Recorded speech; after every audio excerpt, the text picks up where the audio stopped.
ओम शांति। आज 22 नवंबर 2020 अव्यक्तवाणी है। रिवाइस है 21 जनवरी 1987। आज बाबा ने कहा, स्वराज्य अधिकारी ही विश्व राज्य अधिकारी, अर्थात जो व्यक्ति स्वयं पर राज्य मन स्वयं के कर्म इंद्रियों पर राज्य, स्वयं के कर्म इंद्रियों पर कंट्रोल जो कर सकता है, वह ही विश्व राज्य अधिकारी मन पूरे विश्व पर राजाई हासिल कर सकता है। अर्थात नई दैवी सृष्टि सत्युग की स्थापना में अपना बहुत ही अमूल्य स्थान प्राप्त कर सकता है। विश्व की राजाई श्री कृष्ण को मिलती है। अर्थात आप अगर स्वयं पर राजाई प्राप्त कर लेते हैं तो आप श्री कृष्ण के समान, श्री कृष्ण जैसा अनोखा एक विश्व राज्य अधिकारी बन सकते हैं। बाबा ने कहा, आज भाग्य विधाता बाप अपने सर्वश्रेष्ठ भाग्यवान बच्चों को देख रहे हैं। बाप दादा के आगे अब भी सिर्फ यह संगठन नहीं है, लेकिन चारों ओर के भाग्यवान बच्चे सामने हैं। अर्थात आप जो सभी मुरली सुन रहे हैं, वह सभी बच्चे भाग्यवान हैं। चाहे देश विदेश के किसी भी कोने में हैं, लेकिन बेहद का बाप बेहद बच्चों को देख रहे हैं। अर्थात आप किसी भी स्थान पर, चाहे वो आप देश में हैं, विदेश में हैं, गांव है, कस्बा हो, पर आपको बाबा उसी नजर देखता है जो लौकिक में किसी के सामने बैठे हों। यह साकार वतन के अंदर स्थान की हद आ जाती है, लेकिन बेहद बाप के दृष्टि की सृष्टि बेहद है। अर्थात अगर कोई व्यक्ति मधुवन में बैठकर मुरली सुन रहा है तो उसे ये भान आता है कि हम साकार में बापदादा से मिलन मना रहे हैं। तो जो दूर में स्थित व्यक्ति मुरली सुन रहा है, वह यह ना सोचे कि मैं मधुवन नहीं जा पाया, बापदादा से साकार मिलन नहीं मना पाया। नहीं, बापदादा ने कहा है कि यह साकार वतन के अंदर स्थान की हद आ जाती है, लेकिन बेहद बाप के दृष्टि की सृष्टि बेहद है। अर्थात आप किसी भी कोने में हैं, बाप आपको देख रहे हैं। बाप की दृष्टि में सर्व ब्राह्मण आत्माओं की सृष्टि समाई हुई है। तो दृष्टि की सृष्टि में सर्व सम्मुख हैं। सर्व भाग्यवान बच्चों को भाग्य विधाता भगवान देख देख हर्षित होते हैं। जैसे बच्चे बाप को देख हर्षित होते हैं, बाप भी सर्व बच्चों को देख हर्षित होते हैं। बाप को देखना अर्थात बाप समान बनना। बेहद के बाप को बच्चों को देख रूहानी नशा व फकूर है कि एक एक बच्चा इस विश्व के आगे विशेष आत्माओं की लिस्ट में है।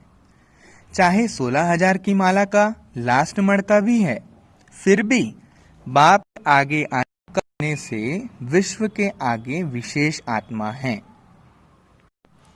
अर्थात आप किसी भी समय आए हों, चाहे वो 10 वर्ष का व्यक्ति हो, 1 वर्ष का व्यक्ति हो, 10 दिन का व्यक्ति हो, लेकिन अगर माला के 16,000 की माला की दाने में आप लास्ट भी मड़का हो, तो भी बाप दादा के सामने आप विशेष आत्मा हैं। इसलिए चाहे और कुछ भी ज्ञान के विस्तार में जान नहीं सकते, लेकिन एक शब्द बाबा दिल से माना और दिल से औरों को सुनाया तो विशेष आत्मा बन गए, दुनिया के आगे महान आत्मा बन गए। अर्थात आपको अगर ज्ञान थोड़ा समझ में ना भी आ रहा हो, लेकिन अगर आपने सिर्फ बाबा को पहचान लिया, अपने पिता को पहचान लिया, तो आप दुनिया के आगे महान आत्मा बन गए। बनेंगे नहीं, बन गए कहा बाबा ने। दुनिया के आगे महान आत्मा के स्वरूप में गायन योग्य बन गए। इतना श्रेष्ठ और सहज भाग्य है, समझते हो? आपका जो भाग्य अभी है, बाबा पूछ रहे हैं कि आप समझते हो कि ये आपका एकदम श्रेष्ठ भाग्य है। तो बाबा ने कहा है कि बाबा शब्द चाबी है। अच्छा, चाबी है तो किसकी है? सर्व खजानों की, श्रेष्ठ भाग्य की। चाबी मिल गई तो भाग्य व खजाना अवश्य प्राप्त होता ही है। तो सभी माताओं व पांडव चाबी प्राप्त करने के अधिकारी बने हो? बाबा पूछ रहे हैं, क्योंकि चाबी सिर्फ उन्हें ही मिलेगी जिन्होंने बाबा शब्द का मूल अर्थ जान लिया, बाबा को समझ लिया, अपने पिता की पहचान जिन्हें हो गई, संशय नहीं रही। इसलिए बाबा पूछ रहे हैं कि सभी माताओं व पांडव चाबी प्राप्त करने के अधिकारी बने हो? चाबी लगाने भी आती है या कभी लगती नहीं है? क्योंकि चाबी मिल गई पर आपको चाबी लगाना ही नहीं आया तो कोई काम की नहीं चाबी। इसलिए बाबा ने कहा कि चाबी लगाने की विधि है दिल से जानना और मानना। ऊपरी ऊपर बोल दिए, कह दिए, हम समझ गए हैं, वैसे काम नहीं चलेगा। बाबा ने स्पष्ट रूप से कहा है कि दिल से जानना और मानना है। दिल से, हृदय में वो प्रेम भरा रहना चाहिए कि हम बाबा की मुरली सुन रहे हैं। बाबा को जाना है। जो आज दर दर लोग भटक रहे हैं भगवान को प्राप्त करने के लिए, हमने उनसे मिलन मनाया है, हम उनकी वाणी सुन रहे हैं, हमें भगवान मिला है। ये एक नशा होना चाहिए। दिल से जानना और मानना उसे ही कहेंगे, वही असली चाबी लगाने की विधि है। सिर्फ मुख से कहा तो चाबी होते भी लगेगी नहीं, दिल से कहा तो खजाने सदा हाजिर हैं। अखूट खजाना है ना। अखूट खजाने होने के कारण जितने भी बच्चे हैं सब अधिकारी हैं। खुले खजाने हैं, भरपूर खजाने हैं। ऐसे नहीं है कि जो पीछे आए हैं तो खजाने खत्म हो गए हों। भाई बाबा विश्व पिता, खजाने की कमी कहाँ से हो सकती है? इसलिए जो भी व्यक्ति आता है, चाहे वो आखिर में आए, पहले आए, पीछे आए, सबको बराबर खजाना प्राप्त होता है। जितने भी अब तक आए हो, अर्थात बाप के बने हो और भविष्य में भी जितने बनने वाले हैं, उन सब से खजाने अनेकानेक गुना ज्यादा है। इसलिए बाप दादा हर बच्चे को गोल्डन चांस देते हैं कि जितना जिसको खजाना लेना है वह खुली दिल से ले लो। मना लॉटरी लगी हुई है, जितना लूटना है लूट लो, क्योंकि यही वह संगम युग है जहां आपको गोल्डन चांस मिलता है। फिर यह मौका दोबारा नहीं आएगा। और बाबा स्पष्ट रूप से कह रहे हैं कि हर एक बच्चे को गोल्डन चांस देते हैं, हर एक बच्चे को। ऐसा नहीं कि ये व्यक्ति ज्यादा चल रहा है उसे ज्यादा मिल जाएगा, या ये गरीब है तो इसे कम मिलेगा। नहीं, सबको बराबरी से मिलता है। इसलिए बाबा ने क्लियर कहा है कि जितना जिसको खजाना लेना है वह खुली दिल से ले लो। मतलब उसके लिए आपका दिल सदा खुला रहना चाहिए। दिल में संकोच, संशय ये बिल्कुल नहीं रहना चाहिए। खुली दिल का बाबा ने स्पष्ट रूप से कहा है। दाता के पास कमी नहीं है, लेने वाले के हिम्मत व पुरुषार्थ पर आधार है। आप अगर किसी दुकान पे जाते हैं और वहां फ्री में सामान दिया जा रहा है और लिखा हुआ है कि जिसके पास जितना बड़ा बैग है वो उतना सामान ले सकता है। अब आपकी कैपेसिटी कितनी है, आपके पास थैला कितना बड़ा है, वो उस पर डिपेंड करेगा। अगर आपने छोटा थैला ले गया जानकर भी कि वहां तो हम जितना बड़ा थैला ले जाएंगे हमें उतनी चीज की प्राप्ति हो सकती है, तो यही बात हमारे हिम्मत और पुरुषार्थ पर आधारित है। हमें जितनी हिम्मत होगी, हम जितना पुरुषार्थ करेंगे, तो हमें वो चेक करना है कि हमारे में अभी कितनी हिम्मत आई है, हमने कितना पुरुषार्थ पक्का किया है। उसी आधार पर ही दाता से हमें खजाना प्राप्त होता है, क्योंकि दाता के पास कमी नहीं है। ऐसा कोई बार सारे कल्प में नहीं है जो इतने बच्चे हों और हर एक भाग्यवान हो। कभी ऐसा हुआ? कि जितने के जितने बच्चे हों सब भाग्यवान हों। इसलिए सुनाया कि रूहानी बाप दादा को रूहानी नशा है। तो उन सब बच्चों को नशा है, चेक करना है। सभी की मधुवन में आने की, मिलने की आशा पूरी हुई। भक्ति मार्ग की यात्रा से फिर भी मधुवन में आराम से बैठने की, रहने की जगह तो मिली है ना। मंदिरों में तो खड़े खड़े सिर्फ दर्शन करते हैं, यहाँ आराम से बैठे तो हो ना। वहां तो भागो भागो, चलो चलो कहते हैं। किसी भी हम मंदिर में जाते हैं तो पीछे वाले धक्का मार रहे हैं, वहां पे जो अरेंजमेंट करते हैं वो पीछे से धक्का मारते हैं कि आगे चलो, चलते जाओ, आगे बढ़ो। माना अगर हम किसी बड़े मंदिर में जाते हैं तो हमें जो उस मूर्ति को हम देखते हैं उसकी दर्शन के लिए इतना भटकना पड़ता है, इतनी लंबी लाइनें लगानी पड़ती है। तो वही बाबा कह रहा है कि आप यहाँ पे आराम से तो बैठे हो, आराम से रहने की व्यवस्था भगवान ने यहाँ करा रखी है, और यहाँ आराम से बैठो, आराम से याद की खुशी से मौज मनाओ। संगम युग में खुशी मनाने के लिए आए हो तो हर समय चलते फिरते, खाते पीते खुशी का खजाना जमा किया। अच्छा किया तो कितना जमा किया?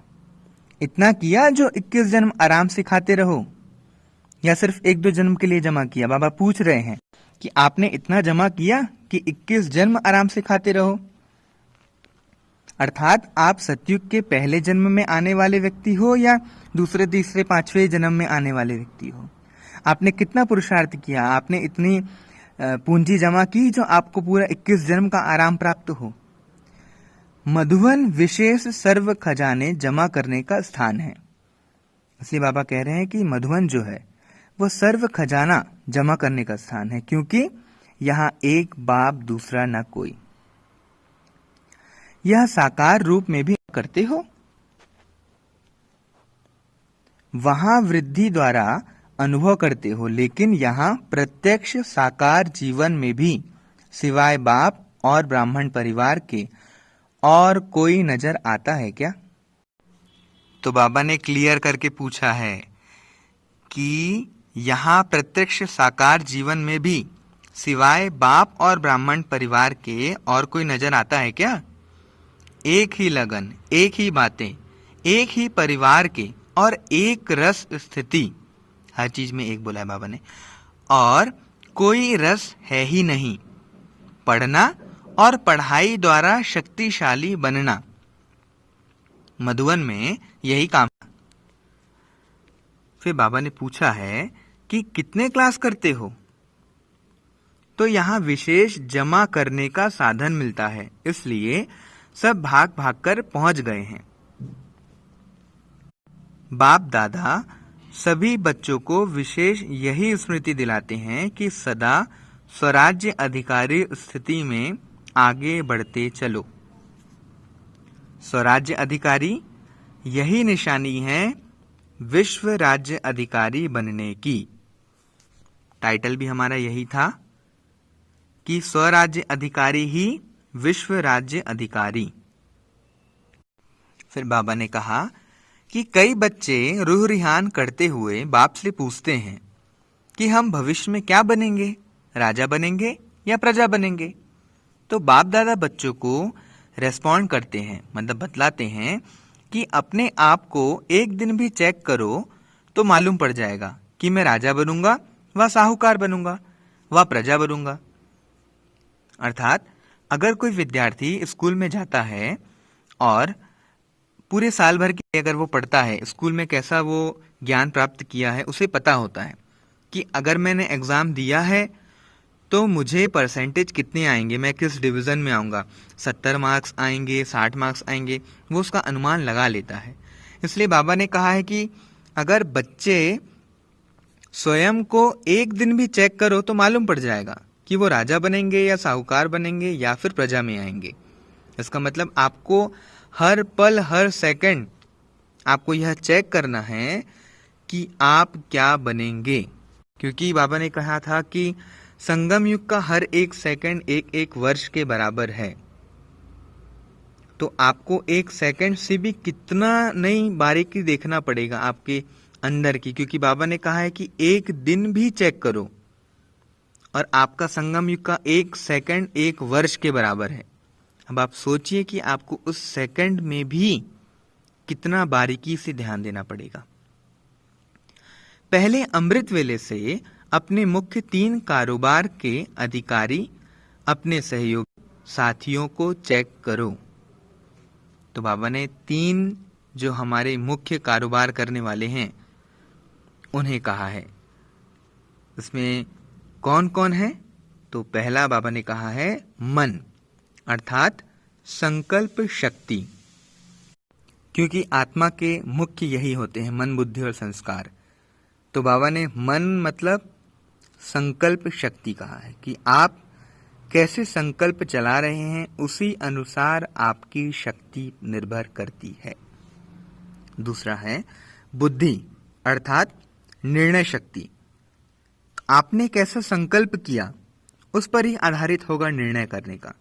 हमने अगर कुछ संकल्प चलाया कि मुझे ये खरीदना है या ये लेना है, अगर संकल्प चलाया तभी वो काम करेगी कि हमें इन सब चीजों में क्या चीज हमें निर्णय करके ये फाइनल सेलेक्ट करना है। इसलिए वो लिंक बाय लिंक जुड़े हुए हैं, मन, बुद्धि और संस्कार। तो तीसरा संस्कार आया है कि पिछले व वर्तमान श्रेष्ठ संस्कार। आपके पिछले संस्कार के अनुसार व्यक्ति अपना आगे का निर्माण करता है। अभी हम देखते हैं कि 5 साल का बच्चा बहुत बड़ी भागवत कोई करवा ले रहा है, किसी को कंप्यूटर का बहुत नॉलेज। क्यों? क्योंकि आत्मा में पुराने संस्कार मर्ज हुए आए। जब वह नया जन्म लिया, गर्भ में आया और बड़ा हुआ, तो पुराने जीवन, पुराना जो शरीर उसने छोड़ा है, उसमें जो उसने सीखे हैं, उसके संस्कार उसमें रिकॉर्ड हो गए और वही संस्कार इस नए जन्म में उसके काम आते हैं। अर्थात मन, बुद्धि और संस्कार ये तीनों विशेष कारोबारी है। बाबा ने इन तीनों को कारोबारी कहा है। किसी भी व्यापारी को बिजनेस के लिए, कारोबार करने के लिए कुछ कुछ चीजों की जरूरत अवश्य होती है। सेम हमारे लिए जो विशेष कारोबारी हैं वो तीनों हैं, मन, बुद्धि और संस्कार। तो बाबा ने कहा जैसे आजकल के जमाने में राजा के साथ महामंत्री व विशेष मंत्री होते हैं, उन्हीं के सहयोग से राज्य कारोबार चलती है।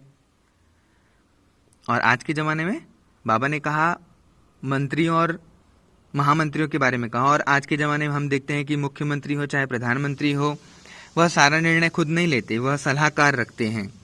तो सेम हमारे सलाहकार या हमारे मंत्री या हमारे महामंत्री के रूप में कौन उपस्थित है? मन, बुद्धि और संस्कार, क्योंकि ये 3 क्या हैं? हमारे मुख्य कारोबारी हैं, वो भी विशेष। फिर बाबा आपको ले चलते हैं सतयुग की तरफ। बाबा कह रहे हैं कि सतयुग में मंत्री नहीं होंगे, लेकिन समीप के संबंधी साथी होंगे, किसी भी रूप में। साथी समझो व मंत्री समझो, लेकिन यह चेक करो यह तीनों स्व के अधिकार से चलते हैं। क्योंकि कई बार क्या होता है कि हमारा मन यह कर रहा था लेकिन हम किसी और की सोच लेते हैं। क्यों? क्योंकि हमारा मन पर कंट्रोल नहीं होता, बुद्धि पर कंट्रोल नहीं होता। इसलिए बाबा कह रहे हैं कि यह तीनों स्व के अधिकार से चलते हैं। पूछ रहे हैं बाबा, क्योंकि इन तीनों पर स्व का राज्य है व इन्हों के अधिकार से आप चलते हो। मतलब कौन किस पर भारी पड़ गया, ये पूछ रहे हैं बाबा। मन आपको चलाता है या आप मन को चलाते हैं? जो चाहो जब चाहो वैसा ही संकल्प कर सकते हो। इसमें बहुत पावरफुल बात बाबा ने कही कि जब जैसा आप संकल्प करना चाहो वैसा आप कर सको। किसी बड़ी चीज को देखी, उस पर आकर्षित हो गए, संकल्प बदल गए, उन सब पर कंट्रोल आप अभी कर सकते हो? बाबा पूछ रहे हैं कि जो चाहो जब चाहो वैसा ही संकल्प कर सकते हो। जहां बुद्धि लगाने चाहो वहां लगा सकते हो, या बुद्धि आज राजा को भटकाती है? तो चेक करिए, आप आत्मा राजा, बाबा ने जो कहा है कि बुद्धि आप राजा को भटकाती तो नहीं है। आप आत्मा जो राजा हैं उसको ये मंत्री महामंत्री मन बुद्धि और संस्कार आपको भटका तो नहीं देते। संस्कार आपके वश है या आप संस्कारों के वश हो। राज्य अर्थात अधिकार। राज्य अधिकारी जिस शक्ति को जिस समय जो ऑर्डर करे वह उसी विधि पूर्वक कार्य करते व आप कहो एक बात वह करें दूसरी बात। अगर किसी मंत्री ने कहा कि भाई ऐसा करना है, पर आप उसमें चल रहे हैं या किस में चल रहे हैं, इसलिए बाबा पूछ रहे हैं कि वह उसी विधि पूर्वक कार्य करते व आप कहो एक बात और वह करें दूसरी बात। ऐसा तो नहीं हो जाता, क्योंकि निरंतर योगी अर्थात स्वराज्य अधिकारी बनने का विशेष साधन ही मन और बुद्धि है, मंत्र ही है, मन मना भौ का। योग को बुद्धि योग कहते हैं। तो अगर यह विशेष आधार स्तंभ अपने अधिकार में नहीं है, वह कभी है कभी नहीं, अभी अभी है अभी अभी नहीं है, तीनों में से एक भी कम अधिकार में है, तो इससे ही चेक करो कि हम राजा बनेंगे या प्रजा बनेंगे। तो बाबा ने शॉर्ट और स्वीट में कह दिया उस बच्चे का उत्तर कि बाबा हम राजा बनेंगे या प्रजा बनेंगे। तो भाई आप स्वयं चेक कर सकते हैं कि आप राजा बनने लायक बने हैं या आप अभी प्रजा के लेवल में आए हैं, क्योंकि आप पर अभी अभी ऐसा हुआ अभी अभी ऐसा नहीं हुआ, तो तीनों में से एक भी कम अधिकार में है। तो आप चेक कर सकते हैं कि आप पर किस किस के अधिकार हैं, मन पर है, बुद्धि पर है, संस्कार पर हैं, तीनों डामाडोल है या तीनों परफेक्ट हैं। उस पर डिपेंड करेगा कि आप राजा बनेंगे या प्रजा बनेंगे। बहुत काल के राज्य अधिकारी बनने के संस्कार बहुत काल के भविष्य राज्य अधिकारी बनाएंगे।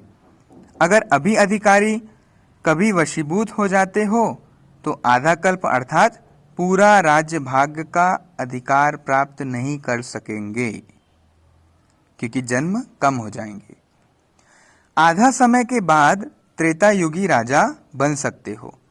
सारा समय राज्य अधिकारी अर्थात राज्य करने वाले रॉयल फैमिली के समीप संबंध में नहीं रह सकते। रॉयल फैमिली मतलब कृष्ण की फैमिली के नजदीक भी नहीं रह सकते। अगर वशीभूत बार बार होते हो तो संस्कार अधिकारी बनने के नहीं, लेकिन राज्य अधिकारियों के राज्य में रहने वाले हैं। वह कौन हो गए? वह हुई प्रजा। तो समझा, राजा कौन बनेगा और प्रजा कौन बनेगा। अपने ही दर्पण में अपने तकदीर की सूरत को देखो। यह ज्ञान अर्थात नॉलेज दर्पण है। भाई हम लौकिक में भी देखते हैं ना कि जिसने कैसे कपड़े पहने हैं, किस वे में आया है, कैसी उसकी साफ सफाईयत है, उससे उसका पता चल जाता है कि ये बंदा थोड़ा पैसे वाला है, ये थोड़ा गरीब है। तो उसी हिसाब से, क्योंकि वह अपने दर्पण पर ही देख के बताता है ना कि मेरी हालत कैसी है। तो वही बाबा कह रहे हैं, अपने ही दर्पण में अपने तकदीर की सूरत को देखो। पर यहाँ हमें कौन सी सूरत देखनी है कि हम राजा बनने लायक बने हैं या प्रजा बनने लायक बने हैं, क्योंकि हमारा मन बुद्धि और संस्कार पर कितना कंट्रोल है उस पर ही निर्भर करता है कि आप क्या बनेंगे। फिर बाबा ने कहा है, यह ज्ञान अर्थात नॉलेज दर्पण है, माना ज्ञान ही दर्पण है। तो सबके पास दर्पण है ना, माना ज्ञान तो सबके पास है, तो अपनी सूरत देख सकते हो ना। अभी बहुत समय के अधिकारी बनने का अभ्यास करो। ऐसे नहीं कि अंत में तो बन ही जाएंगे। अगर अंत में बनेंगे तो अंत का ही एक जन्म थोड़ा सा राज्य कर लेंगे। माना बच्चे ने साल भर पढ़ाई नहीं की और कहा कि एग्जाम के थोड़े समय पहले मैं पढ़ना चालू कर लूंगा। तो थोड़ा समय उसने पढ़ा तो जितना याद रहा उतना उसने लिख पाया। अर्थात 100% मार्क्स में उसको पासिंग मार्क्स 30, 33, 40, 35, 50 ऐसे मिल जाएंगे, क्योंकि अगर अंत में बनेंगे तो अंत का एक जन्म थोड़ा सा राज्य कर सकेंगे।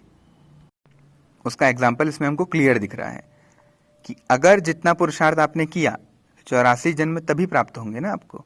सतयुग में शुरू में आना है, 100% लाना है, तभी आपको अवार्ड मिलेगा। तो अवार्ड लेने के लिए आपको अंत में तो बन ही जाएंगे, ऐसे शब्द बिल्कुल नहीं आने चाहिए।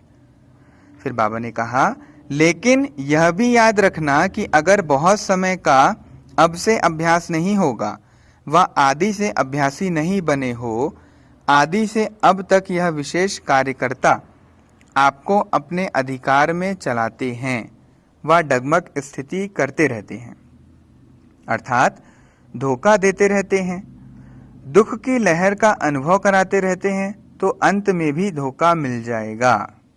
तो अभी भी आप चेक कर सकते हो कि दुख की लहर का अनुभव तो नहीं कर रहे हैं आप। अगर कर रहे हैं मतलब आपको अंत में धोखा मिल जाएगा।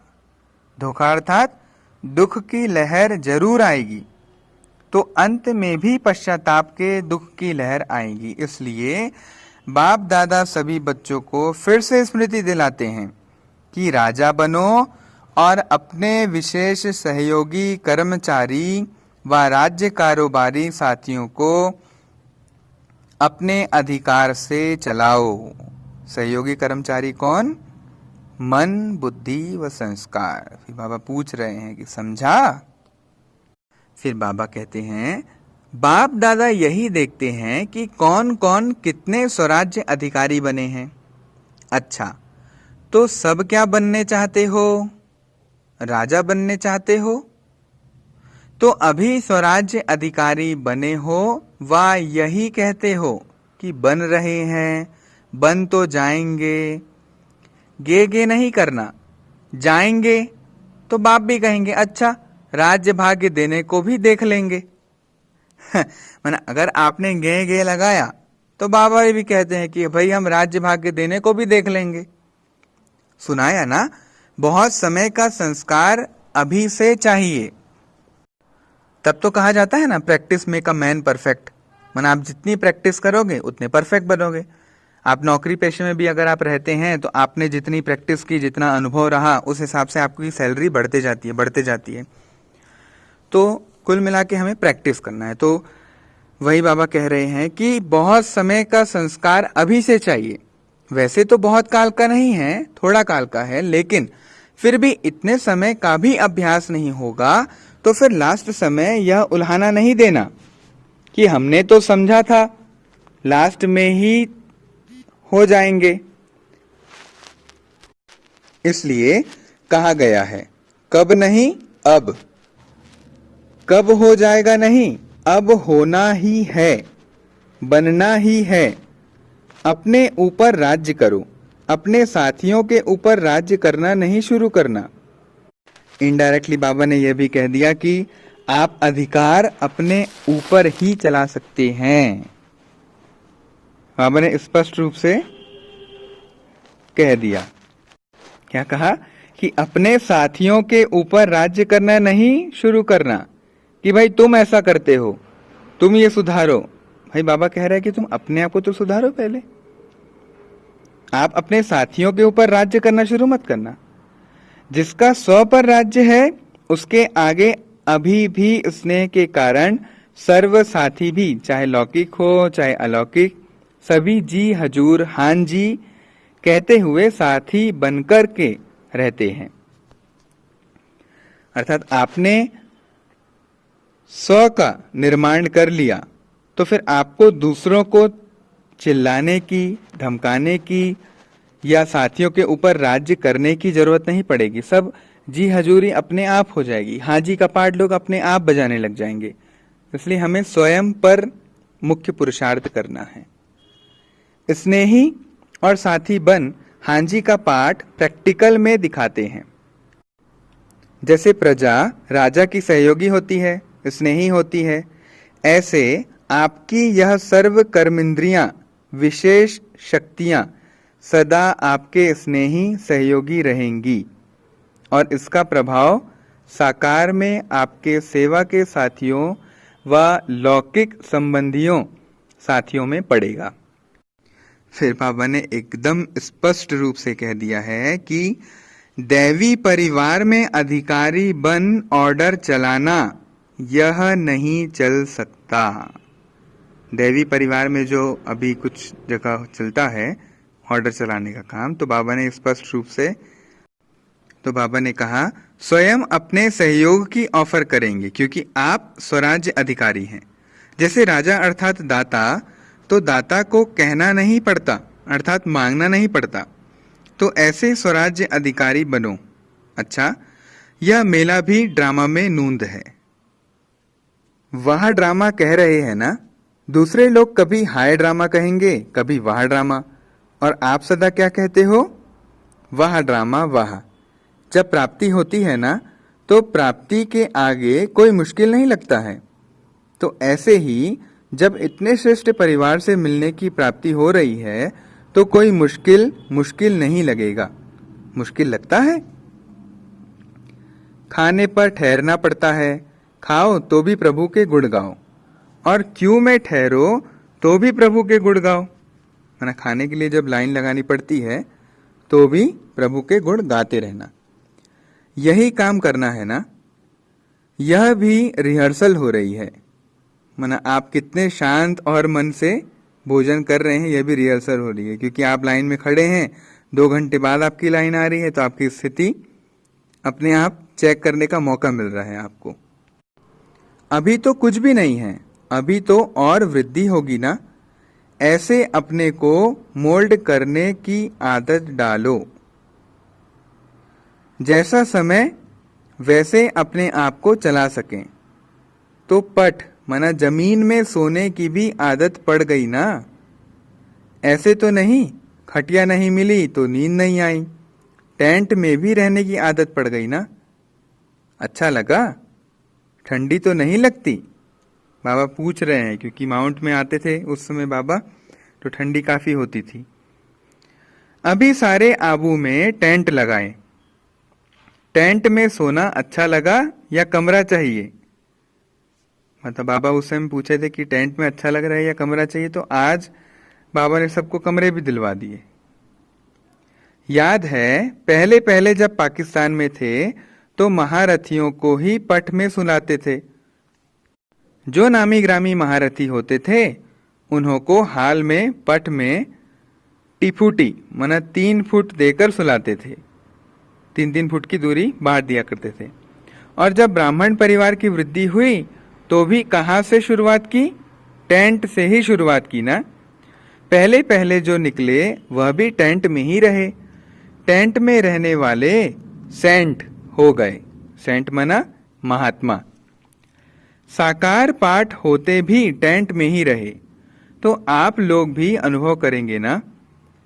तो सभी हर रीति से खुश हैं। अच्छा, फिर और 10,000 मंगा के टेंट देंगे, प्रबंध करेंगे। सब नहाने के प्रबंध का सोचते हो, वह भी हो जाएगा। याद है जब यह हॉल बना था तो सबने क्या कहा था? इतने नहाने के स्थान क्या करेंगे? यही लक्ष्य से यह बनाया गया। अभी कम हो गए ना। जितना बनाएंगे उतना कम तो होना ही है, क्योंकि आखिर तो बेहद में ही जाना है।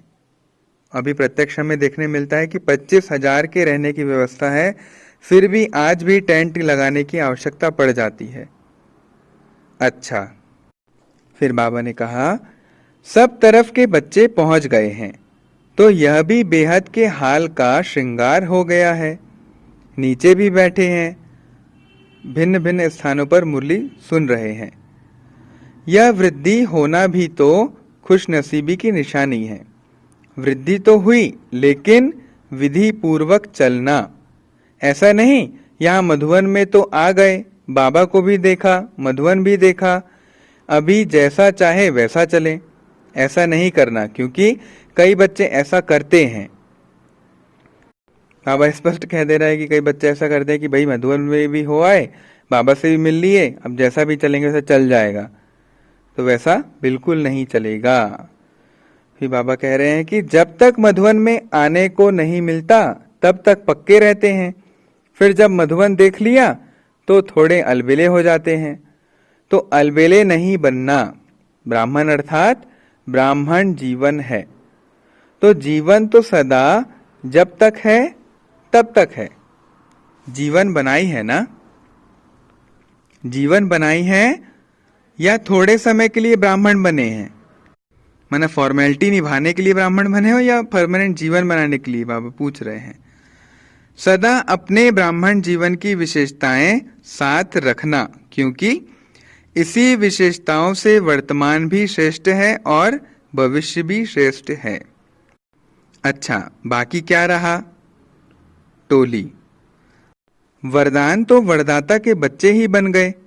जो है ही वरदाता के बच्चे, उन्हों को हर कदम में वरदाता से वरदान स्वयं ही मिलता रहता है। वरदान ही आपकी पालना है, वरदानों की पालना से ही पल रहे हैं। नहीं तो सोचो, इतनी श्रेष्ठ प्राप्ति और मेहनत क्या की? बिना मेहनत के जो प्राप्ति होती है उसको ही वरदान कहा जाता है।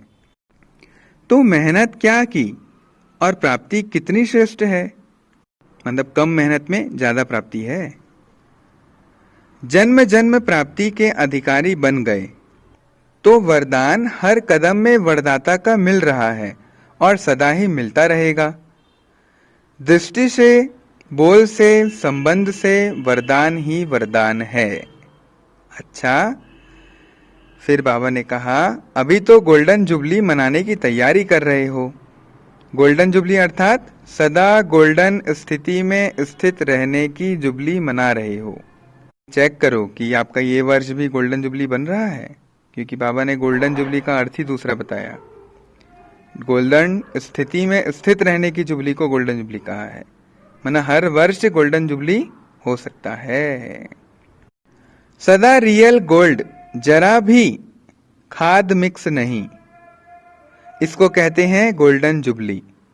तो दुनिया के आगे सोने के स्थिति में स्थित होने वाले सच्चे सोने प्रत्यक्ष हो, इसके लिए यह सब सेवा के साधन बना रहे हैं, क्योंकि आपकी गोल्डन स्थिति गोल्डन एज को लाएगी, स्वर्णिम संसार को लाएगी, जिसकी इच्छा सबको है कि अभी कुछ दुनिया बदलनी चाहिए।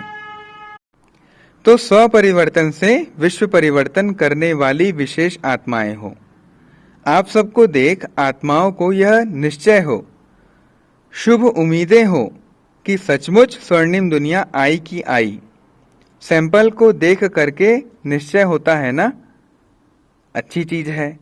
माना शोरूम में हम जाते हैं तो हमको लगता है ना कि हाँ नहीं अच्छी चीज है, तो हम सैंपल मतलब शोरूम के जो सैंपल होते हैं वो हमें बनना है। तो स्वर्ण संसार के सैंपल आप हो। स्वर्ण संसार मतलब सतयुग के सैंपल आप बन रहे हो, बन गए हो। तो आप सैंपल को देख उन्हों को निश्चय हो कि हाँ, जब सैंपल तैयार है तो अवश्य ऐसा ही संसार आया कि आया। ऐसी सेवा गोल्डन जुबली में करेंगे ना, ना उम्मीद को उम्मीद देने वाले बनना। अच्छा, सर्व स्वराज्य अधिकारी, सर्व बहुत काल के अधिकार प्राप्त करने के अभ्यासी आत्माओं को, सर्व विश्व की विशेष आत्माओं को, सर्व वरदाता के वरदानों से पलने वाली श्रेष्ठ आत्माओं को बाप दादा का याद प्यार और नमस्ते। फिर वरदान है, भटकती हुई आत्माओं को यथार्थ मंजिल दिखाने वाले चैतन्य लाइट माइट हाउस भव। किसी भी भटकती हुई आत्माओं को यथार्थ मंजिल दिखाने के लिए चैतन्य लाइट माइट हाउस बनो। इसके लिए दो बातें ध्यान पर रखें। पहला, हर आत्मा की चाहना को परखना। जैसे योग्य डॉक्टर उसे कहा जाता है जो नब्ज को जानता है, ऐसे परखने की शक्ति को सदा यूज करना। दूसरा, सदा अपने पास सर्व खजानों का अनुभव कायम रखना। सदा यह लक्ष्य रखना कि सुनाना नहीं है, लेकिन सर्व संबंधों का, सर्व शक्तियों का अनुभव कराना है। हमें बोलने की आवश्यकता नहीं पड़नी चाहिए, हमारी स्थिति देख के ही लोगों को अनुभव हो जाए। बाप की प्राप्ति, बाप का परिचय वही है जो हमें देखकर लोगों को बाप की प्रत्यक्षता दिखाई दे। फिर स्लोगन बाबा ने कहा है, दूसरों की करेक्शन करने के बजाय एक बाप से ठीक कनेक्शन रखो। माना दूसरों की कनेक्शन करने के बजाय आप एक बाप से ठीक कनेक्शन रखो तो हर चीज स्वतः ही हो जाएगी। फिर किसी नेता, किसी बड़े व्यक्ति पर नजर नहीं जाएगी। एक बाप को अपना बना लिया तो सब अपने आप हो जाएगा। अच्छा, ओम शांति, ओम शांति, ओम शांति।